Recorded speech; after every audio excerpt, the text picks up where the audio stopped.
माझं एक म्हणणं आहे घटना दुपारी 2 वाजता घडली, आता वाजलेच 5. गारगाव पोलीस स्टेशनला काय गरज नाही मुंबईला तुम्ही मोठ्या मोठ्या सेलिब्रिटींना तुम्ही झेड प्लस सुरक्षित देता, वाय प्लस सुरक्षित देता, एकाला म्हणता नाहीत का?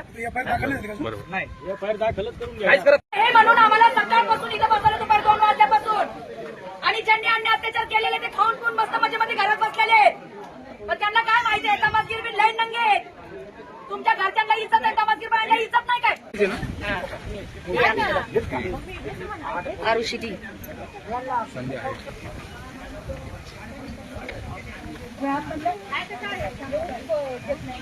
दाखव कुठे लागले, दाखव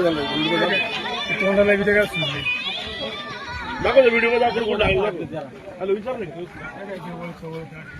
ज्या वेळेस याला मारहाण करत होते तर ही मध्ये पडली. आमचा ड्रायव्हर त्यांच्या हातापाया पडला तरी ड्रायव्हरला वर चढून त्यांनी ड्रायव्हरचे गचुरं पकडून खाली वाढला त्या ड्रायव्हरला हाणायला लागले. तर मी मध्ये गेलो, त्यांच्या पाय पडायला त्यांच्या पाया पडत होतो स्वतः. त्यांनी माझ्या पण अंगावर हातावर काठ्या मारल्या. त्यांनी त्या मुलीचा नवरा तिथं होता, त्या मुलीच्या नवऱ्याला पण त्यांनी मारल्यामुळं ही मुलगी पळत पळत आली, त्याला धरायला गेली. तिच्या नवऱ्याला धरताना त्या पोराने काय केलं, हिला पण असं धरलं, कपड्याला धरलं आणि वळलं आणि हाणमार केली.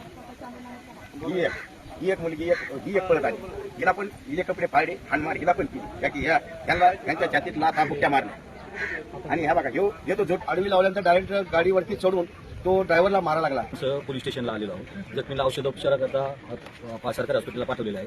गुन्हा दाखल करायचं काम चालू आहे आणि गुन्हा दाखल केल्यानंतर जे त्याच्यामध्ये आरोपीचे नाव निष्पन्न होतील त्यांना रीतसर पद्धतीने अटक केलं जाईल.